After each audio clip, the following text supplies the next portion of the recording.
terkait dengan area pantai, ya kan? Itu perlu diplot tuh. Mungkin ada yang mikir, saya punya tanah di dekat situ, mungkin bikin camp.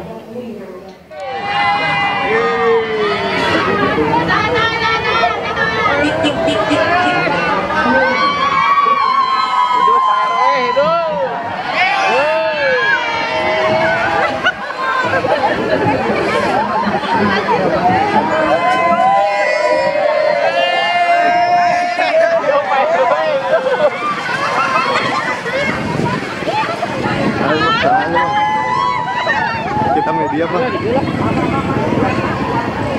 Lewat.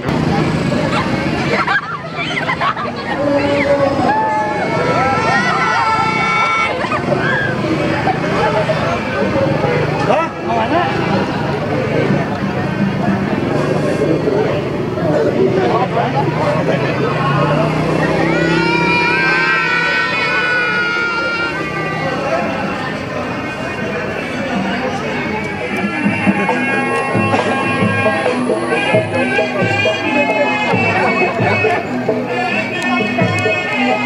Tinggi Pak.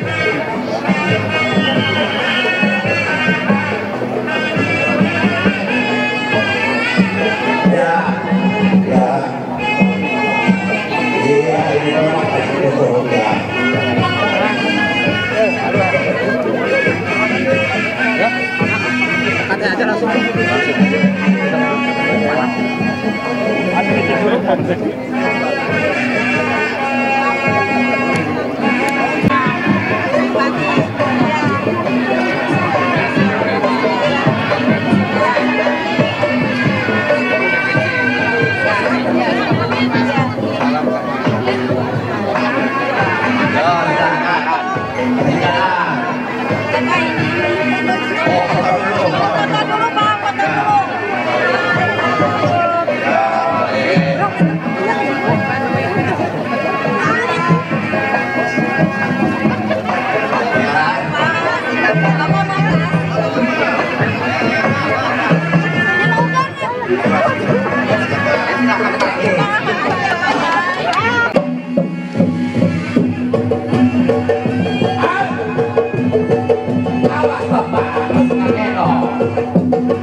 Ini adalah anak-anak dari desa kita, binaan Bapak, sahabat juga Bapak Alif Lelolaya.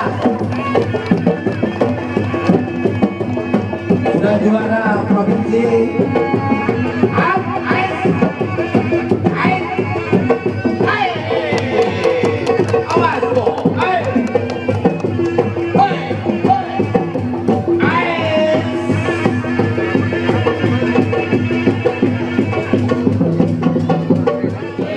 Amin, amin, Allahumma.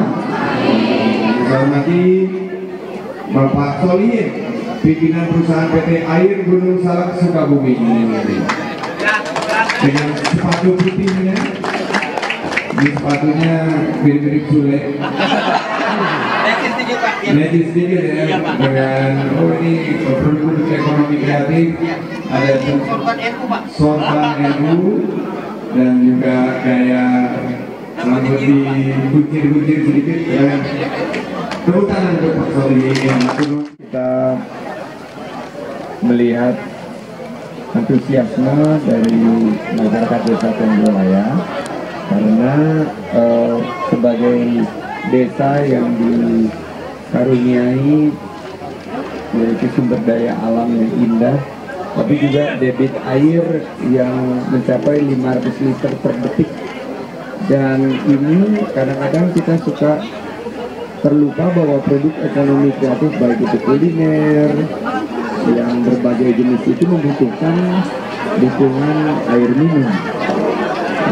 Kita melihat bahwa dengan adanya pabrik air Gunung Salak ini Pak Solihin dan rekan-rekan bisa mendukung lebih peningkatan jumlah lapangan kerja ada 150 yang ada di sini dari tahun 2002, tapi kalau kita lakukan digitalisasi melalui tata kelola ekonomi digital yang lebih baik, ini tentunya akan lebih bisa membuka lapangan usaha dan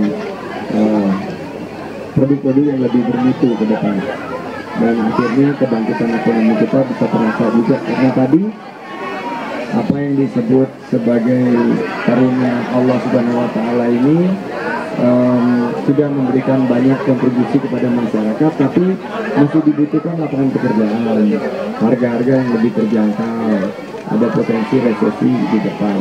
Jadi saya menitip pesan kepada semua yang di sini untuk sama-sama memanfaatkan sumber daya alam ini, tingkatkan sumber daya manusianya, sehingga kita bisa menciptakan produk-produk yang berkualitas dan membuka lapangan kerja seluas-luasnya. Demikian dari kami, saya titip juga kepada para penggerak komunitas Sayin di Rustika, oleh SDM ini disiapkan agar mereka bisa bersaing nanti dan menjadi tentunya penggerak lokomotif penggerak ekonomi berbasis pedesaan. Demikian. Ya, Mas Menteri, anti resesi bagi bangsa Indonesia ini apa sih Pak? Anti resesi ya? Ya, anti resesi ini adalah usaha-usaha seperti ini. Selama ada resesi, pasti ada perlambatan ekonomi dunia. Tapi Indonesia bertumbuh, dan selama masyarakat itu membutuhkan air minum, pasti pabrik-pabrik seperti ini akan terus bergerak dan berusaha. Tinggal bagaimana kita resesi ini kita bisa sikapi dengan penguatan UMKM, dengan pelatihan para pelaku usaha pemula, dengan upaya digitalisasi agar usaha mereka juga omsetnya meningkat. Karena kalau kita lihat Indonesia masih bertumbuh. 82% ekonomi dunia memprediksi akan masuk ke zona resesi tahun depan, tapi 97% ekonomi dunia meyakini Indonesia tidak akan mengalami krisis tahun depan. Berarti itu kan kita harus wujudkan, jangan terlena, tapi kita perkuat dengan ekonomi domestik kita, terutama penguatan di sisi UMKM. Indonesia di peringkat G20 adalah nomor 2 pertumbuhan ekonominya setelah Saudi Arabia. Dan di tahun depan hanya 2 negara yang diprediksi masih bertumbuh ekonominya, salah satunya Indonesia. Jadi ini perlu kita syukuri, perlu kita maknai untuk kita bekerja lebih keras lagi dan bekerja berbasis kekuatan bangsa kita, itu gotong royong.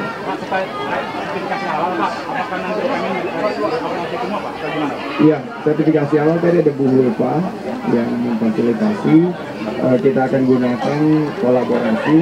OKOC akan membantu untuk pelatihan dan pendampingannya, juga membantu pemasarannya, dan OKOC akan bekerja bersama-sama dengan para yang akan calon-calon yang difinalisasi di 2023. Setiap individu sekarang banyak memperhatikan tayangan-tayangan tentang pemilu, namun tugas saya sekarang di kementerian, jadi siapapun yang ada dalam posisi sebagai kader harus siap ditugaskan oleh partai politik. Namun tentunya fokus utama saya sekarang adalah di kementerian dan menentukan ekonomi bangsa, khususnya untuk menciptakan lapangan kerja.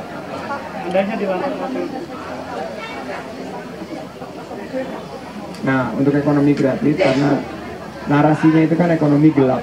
Kalau gelap itu perlu senter, perlu obor, perlu pelita, perlu lilin, betul?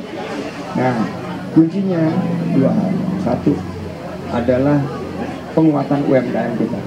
Itu adalah obor pelita kita, karena UMKM itu adalah tulang punggung ekonomi kita. Yang kedua, ekonomi berbasis gotong royong. Yang Pak Solehin lakukan ini adalah penguatan, karena dia pabrik yang memberikan dukungan kepada merek-merek lain dalam konsep